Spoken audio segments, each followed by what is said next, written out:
I'm Shari Jonas, and this is Launch. If you're a parent who's wondering, why does my adult child hate me? Why are they so angry with me? And why do they blame me for everything? You are not alone.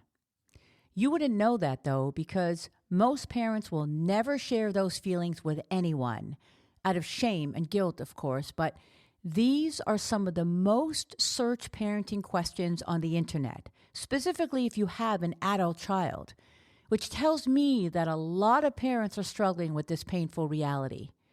Here's the silver lining. Your relationship with your young adult can heal. And if you're asking these questions, it means you want to rebuild and repair it.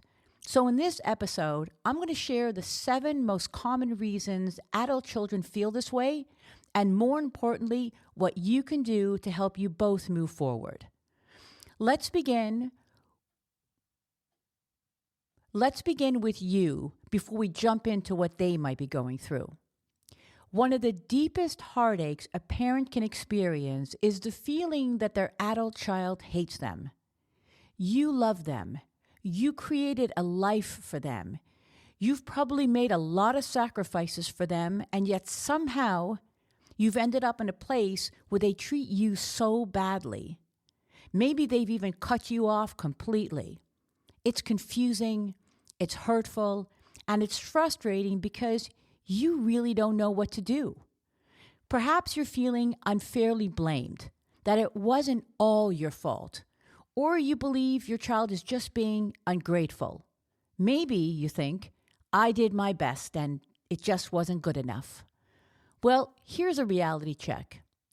You can't change the past, but you can change how you proceed. And the way forward is about taking responsibility. A hurt child will never heal if their parents can't acknowledge the past as well as their feelings. But hear me out. Being accountable isn't about feeling shame or guilt. It's about recognizing where things went wrong, where you might not have been acting in the best interest of your child, and letting them know that you are willing to make things right. To repair that relationship means validating their feelings, and that comes from you taking ownership. They are the child. They came to you with unconditional love, and they never asked to be put through whatever has happened to them. I know this is not easy to hear, but if you are committed to making amends and moving forward, this is your first step. So let's ask the question that every parent who is in this situation, and even those who are not, want to know. Why is my adult child so angry? Anger is such a powerful emotion, and when it's directed at you, especially from your own child, it can feel gut-wrenching, deeply unsettling, and even unfair. But if you have ever wondered, why can't they just let it go? The answer is because this type of anger is often masking a deep pain that stems from emotional neglect, grave disappointment, feeling insignificant, unworthy, and possibly even unloved by you. So rather than asking them to let it go and move on, you're going to have to listen to the reasons that lie beneath their anger. Because if you really don't know why your child is so deeply hurt, letting them express it is the only way the healing can begin. And that won't be easy for you. Now, while every situation is unique, there are some common patterns that explain why adult children feel resentment towards their parents. So let's talk about the 7 most common reasons. First is unresolved childhood hurt. The key word here is unresolved. Many young adults carry deep wounds from childhood. Even if you don't remember doing anything wrong, your child's perception of their experiences is what matters. Maybe they felt criticized, overlooked, or emotionally neglected in ways you never intended. Unfortunately, unresolved issues like these often resurface in adulthood, manifesting as anger. The next is unmet expectations, when parents let their children down. If you can remember yourself as a child, you naturally expected your parents to love, nurture, and protect you. But if your parent was abusive, emotionally unavailable, or even overly critical, it creates a profound sense of disappointment. It's just not how a parent is supposed to be. This isn't about a child expecting perfection from their parents. It's about expecting to be treated with kindness and feeling unconditionally loved. And when those expectations aren't met, it can leave deep emotional scars that carry into adulthood. The next is a lack of emotional validation. Did you ever say to your child, "Stop crying," or "I'll give you a reason to cry"? Or statements like, "You're so dramatic," "You're too sensitive," "Stop overreacting." If your child has ever felt dismissed when they shared their feelings with you, they may have stopped sharing them altogether, until now, when it's coming out as anger. This is when they might say to you, "You were never there for me." They don't always mean physically, they mean as an emotional support system. The next is a big one, especially for me. Not that I was angry. I mean, I probably was, but I felt bad for my mother more than I was angry at her. What I experienced is something that no child is ever ready for. It's called parentification, or in simpler terms, role reversal. It's when the child becomes the parent. I'll tell you a quick story. My mother was very ill, but she took it to another level. Talk about being dramatic.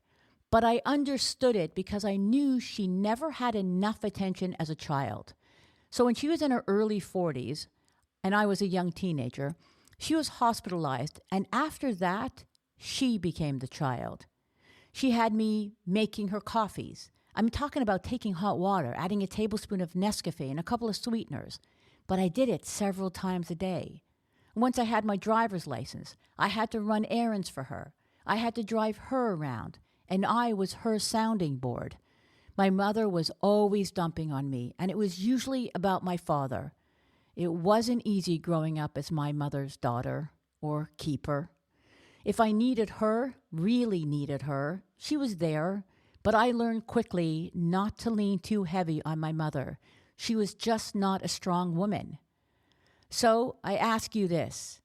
Have you ever gone through a stage in your life when you relied too much on your child, whether emotionally, financially, or otherwise? Because it will leave that child deeply resentful.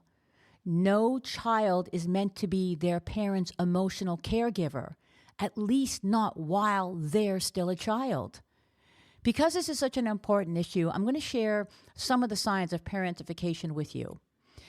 The child was expected to comfort the parent during crisis. The child acted more like a caretaker than a kid. The child took on the parent's responsibilities. The parent overshared personal struggles and expected the child to support them. And what does this do to a child, you wonder? It robs them of their childhood. Instead of them feeling safe, nurtured, protected, they felt they had to be the caregiver, the peacemaker, and felt responsible for managing the emotions of the very people who were supposed to take care of them. That's pretty heavy shit. I'll tell you this, that level of burden isn't something kids easily forget. And as they grow older, they realize, wait, that wasn't fair at all. I shouldn't have been burdened with all of that. My parent should have been doing that for me. And that realization can lead to a lot of anger. The next one is called triangulation. This is when a child is pulled into the parent's relationship issues, often forced to take sides, mediate conflict, or provide emotional support. When a child grows up being the go-between within their parents' problems, it creates intense pressure and resentment. Now, it doesn't have to be between the parents, by the way. It can happen with any triad, siblings, grandparents, whoever. When a child is placed in the middle of their parents' conflicts with other people, it creates a deep internal struggle. They grow up feeling used, feeling guilty, and often at the cost of their own needs. There's no chance that any child wanted that responsibility of being mediator, listening to hateful war stories, or worse, having to pick sides.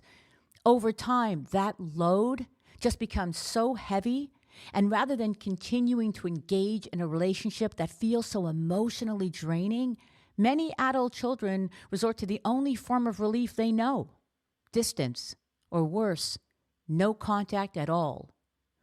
There are a few other reasons to explain their anger, and I'll just touch on them briefly. Lack of autonomy is one. This is where a child may feel like they grew up being overly controlled by their parent. They were never allowed to make their own decisions. They were not encouraged or trusted to even act on their own behalf, even when it was age appropriate. These feelings can lead to anger and the need for distance. And the last one, but I'm sure there are more, is the projection of personal struggles. Sometimes anger at a parent is really displaced frustration about an adult child's own life and their own problems. A struggling young adult who feels lost or unable to cope may look for someone to blame, and that someone is their parent. Even mental health issues, struggling with anxiety or depression, their anger may not even be fully about you, but because they didn't get the help they needed, they blame you. Any one of these reasons can cause your adult child to become angry with you. So angry that the only way they can find peace is if they go no contact. In family therapy, this concept is called emotional cutoff, which is when the adult child distances themselves as a way to escape the emotional trauma of their upbringing. What we need to understand is that this act isn't about punishing or hating you. In many cases, it's an act of self-preservation. They feel the need to sever the connection in order to heal. The young adult is finally setting a boundary that they never had as a child, which might be the best course of action for you, because this distance gives you the opportunity to figure out what your child went through and how you can help them heal. At this point, I'm hoping that you have a better understanding of why your child may be feeling this way, and it might not even come to you right away. But keep an open mind, be reflective, and imagine what it must have been like for them growing up in whatever environment they were exposed to. In the meantime, I want to leave you with some actionable steps that you can take to initiate the healing. And by the way, I don't say this in the middle of any episode, but in the meantime, I want to leave you with some actionable steps that you can take to initiate the healing. And by the way, I don't often say this in the middle of an episode, but if you need any help broaching your adult child, you can always reach out to me. Okay, I will offer 5 different strategies. First, acknowledge without defending yourself. If, or rather when, your adult child opens up about their pain, do not become defensive and say things like, "That's not what happened." Instead, use statements like, "I hear you. I never meant to hurt you. And tell me more about how you felt." Second, apologize if necessary, which it probably is. If your child has any grievance, especially about emotional neglect, criticism, or being abuse of any sort, or being placed in an adult role too early, own it and admit it. A genuine apology can be the first step towards their healing. So, for example, you can say something like, "I can see now how much I've hurt you," or that I leaned on you when you were young, and that wasn't fair. I'm sorry. Admitting that you are remorseful goes a very long way. Number 3, treat them like an adult whom you respect. They might be your child, but they are not a child. It's time now that you treat them as an adult. Show them respect, even if they're struggling or going through a hard time. When an adult child is angry, it's often because they feel unheard, dismissed, and disrespected. So speaking to them as an equal rather than from a place of authority helps them to feel validated and important. For example, you can say, "You're an adult now, and I will respect your feelings." These words will help them move past their anger. The fourth is to set boundaries. Now, this works two ways. It sets you both up for mutual respect and consideration. If they need space, you must allow for that. If you feel they are being verbally abusive, that is not acceptable. To that, you can say, "I love you and I want to work on our relationship. I'll give you what you need, but I can't continue these conversations if they turn into personal attacks." And the last one is let go of the need for immediate resolution. This healing will take time. If your adult child has been carrying resentment for years, they won't drop it overnight. But small, consistent efforts will help rebuild trust.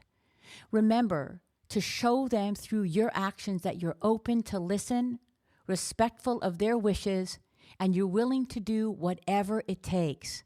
And then give them time and space.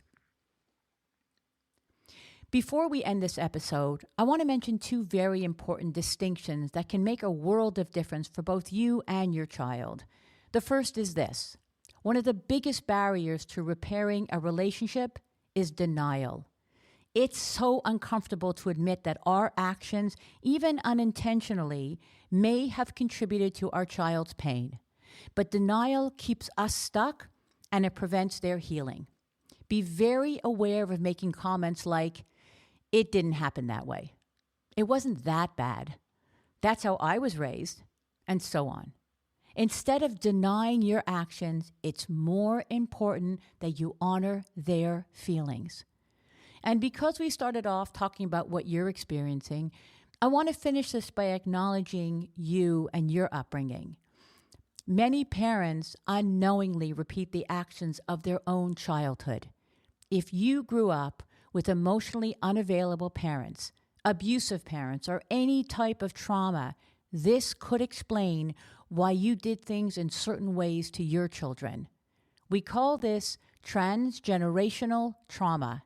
It means the passing down of unresolved emotional wounds, of dysfunctional patterns, and psychological pain from one generation to the next, often without conscious awareness.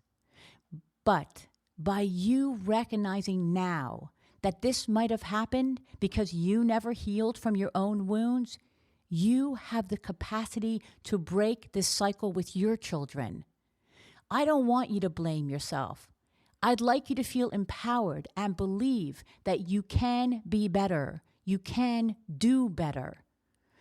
I know this episode wasn't easy, but the fact that you're still here listening to this means you care, and that's what matters most. On a positive note, relationships can heal, even if they've been strained for years.